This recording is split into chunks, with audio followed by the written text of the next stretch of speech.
വെടിക്കെട്ട് ഒഴിവാക്കി പൂരം നടത്തണമെന്ന് തിരുവമ്പാടി പാറമേക്കാവ് ദേവസ്വങ്ങൾ സർക്കാർ തീരുമാനം അംഗീകരിക്കും. മറ്റ് ആചാരങ്ങൾ സംബന്ധിച്ച കൂടുതൽ തീരുമാനങ്ങൾ നാളെ നടക്കുന്ന യോഗത്തിന് ശേഷം അറിയിക്കും. തൃശൂർ പൂരം നടത്തിപ്പുമായുള്ള പ്രതിസന്ധി അത് നിർണായകമായ ചർച്ചകളിലേക്ക് കടന്നു. ഇന്നിപ്പോൾ തിരുവമ്പാടി വിഭാഗവും പാറമേക്കാവ് വിഭാഗവും അവരവരുടെ ഫെസ്റ്റിവൽ കമ്മിറ്റി അംഗങ്ങളുമായി ചർച്ച നടത്തി. അതോടുകൂടി അവർ നാളെ നിർണായകമായ സർക്കാരുമായുള്ള ഒരു ചർച്ചയിൽ എന്ത് നിലപാടെടുക്കണം എന്നുള്ള കാര്യം കൃത്യമായ ഒരു തീരുമാനത്തിലേക്ക് എത്തിയിട്ടുണ്ട്. തിരുവമ്പാടി വിഭാഗവും പാറമേക്കാവ് വിഭാഗവും പ്രത്യേകം അവരവരുടെ ഇടങ്ങളിലാണ് ഇത്തരത്തിൽ ചർച്ചകൾ എല്ലാം തന്നെ നടത്തിയത്.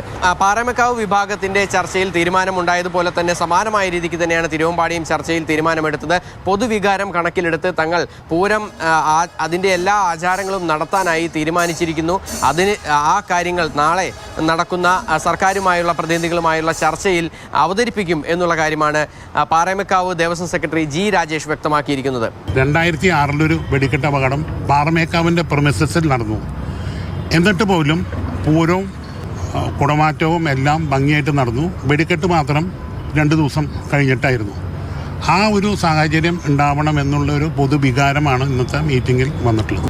തിരുവമ്പാടിയുടെ വെടിക്കെട്ട് നിർമ്മാണശാലയിലാണ് വലിയ തീപിടുത്തവും അതുപോലെ തന്നെ പൊട്ടിത്തെറിയും ഒക്കെ തന്നെ ഉണ്ടായി ഇത്രയധികം ആളുകൾക്ക് ജീവൻ നഷ്ടപ്പെട്ടത്. ഇന്നിപ്പോൾ തിരുവമ്പാടി വിഭാഗം ഈ പൂരവുമായി ബന്ധപ്പെട്ട കാര്യങ്ങളൊക്കെ തന്നെ ചർച്ച ചെയ്യുന്നതിന് വേണ്ടി ഫെസ്റ്റിവൽ കമ്മിറ്റി കൂടുകയും അവർ കാര്യങ്ങൾ കൃത്യമായി ചർച്ച ചെയ്യുകയും ചെയ്തു. അതിൽ എടുത്തിരിക്കുന്ന തീരുമാനം എന്ന് പറയുന്നത് 2 ദിവസത്തെ ദുഃഖാചരണം, അതിനുശേഷം പൂരത്തിൻ്റെ ചടങ്ങുകൾ നടത്തും എന്നുള്ളത് തന്നെയാണ്.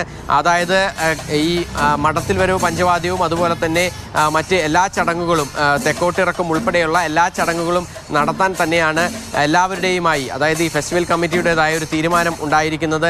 അത് നാളത്തെ യോഗത്തിൽ തിരുവമ്പാടി വിഭാഗവും അറിയിക്കും.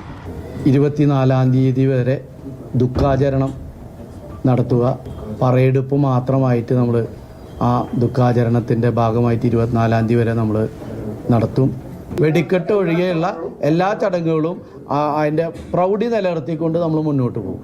എന്തായാലും നാളെ നടക്കുന്ന യോഗത്തിൽ ദേവസ്വം മന്ത്രിയും അതുപോലെ തന്നെ ജില്ലയിൽ നിന്നുള്ള റവന്യൂ മന്ത്രിയും മന്ത്രി ആർ ബിന്ദുവും ഉൾപ്പെടെയുള്ള മന്ത്രി MB രാജേഷ് ഉൾപ്പെടെയുള്ള മന്ത്രിമാരൊക്കെ തന്നെ പങ്കെടുക്കുമെന്നുള്ളത് തന്നെയാണ്. ഈ ദേവസ്വങ്ങളുടെ നിലപാട് അവർ കൃത്യമായി അറിയിക്കും. അതിൽ നിന്ന് സർക്കാർ എന്ത് തീരുമാനമെടുക്കുന്നു അതിനോടൊപ്പം തന്നെ മുന്നോട്ട് പോകും എന്നുള്ളൊരു നിലപാടാണ് നിലവിൽ തിരുവമ്പാടി പാറമേക്കാവ് ദേവസ്വങ്ങൾ അറിയിച്ചിരിക്കുന്നത്.